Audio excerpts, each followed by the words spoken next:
ఆదోని డివిజన్లో 5 నియోజకవర్గాలు ఆదోని, ఎమ్మిగనూరు, పత్తికొండ, మంచాలం 5 నియోజకవర్గాలు, 17 మండలాలు, 345 గ్రామ పంచాయతీలు ఉన్నాయి.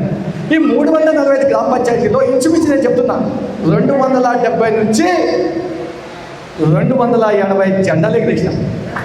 జెండాలు ఎగిరేసిన ప్రతి చోట మీకు చెప్తా, ఇంచుమించు 200 గ్రామాల్లో తలలు పడుకుంటున్నారు, జెండాలు ఇచ్చినారు, కట్టలు పడుకుంటున్నారు, పోలీసు వాళ్ళకి చెప్పారు, మా మీద మర్డర్ కేసులు కూడా పెట్టారు. ఏంది ఇదంతా?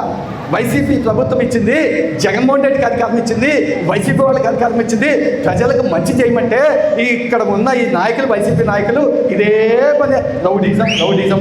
ఏంది? ఎవరికి మీద చేస్తాం మీ రౌడీజం? ఇక్కడే పుట్టి, ఇక్కడే పెరిగి, ఇక్కడ గాలిపించడం మా మీద చేస్తే మీ తోలు వలుస్తా అని చెప్పినాం. తోలు వలుస్తాం. ఎందుకంటే ఈ వైసీపీ నాయకులు ఎంత అహంకారం అంటే వాళ్ళకి. మీకు ఒకటే చెప్తా, బీజేపీ పార్టీ రెండింటికి వ్యతిరేకం, ఖచ్చితంగా చెప్తా, రెండింటికి వ్యతిరేకం. ఒకటి అవినీతి పాలన, రెండవది కుటుంబ పాలన. ఈ కుటుంబ పాలన అనేది ఎందుకు ఉంటుందంటే, ఎక్కడ అవినీతి ఉంటుందో దాన్ని అట్లే కంటిన్యూ చేయాలని చెప్పి వాళ్ళ కుటుంబం వాళ్ళే వస్తారు. ఇక్కడ తీసుకోండి, ఎక్కడ రాహుల్ గాంధీ జమ్మూ కాశ్మీర్, మొహమ్మద్ అబ్దుల్లా, ఫరూక్ అబ్దుల్ మొదలుకొని ఇక్కడ వరకు రాహుల్ గాంధీ వరకు. ఏంది వాళ్ళ నాయన జవహర్లాల్ నెహ్రూ ప్రధానమంత్రి, ఇందిరాగాంధీ ప్రధానమంత్రి, రాజీవ్ గాంధీ ప్రధానమంత్రి, ఇప్పుడు సోనియా గాంధీ 10 సంవత్సరాలు మన్మోహన్ సింగ్ ముందు పెట్టుకొని 10 సంవత్సరాలు మీ దేశాన్ని 78వ సంవత్సరం వస్తుంది మనకి స్వాతంత్రం వచ్చి.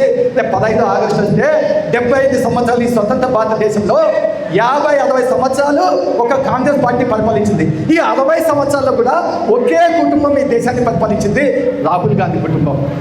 ఆ రాహుల్ గాంధీ కుటుంబం 50 సంవత్సరాలు పరిపాలించింది. ఏం చేసింది? ఆ దేశాన్ని మొత్తం చీల్చి పడిస్తారు. దేశాన్ని మొత్తం ముస్లిమ్స్ అని, క్రిస్టియన్స్ అని, హిందువులు అని, పార్సీ అని, జైన్స్ అని మొత్తం చీల్చి పడేస్తారు ఈ దేశాన్ని.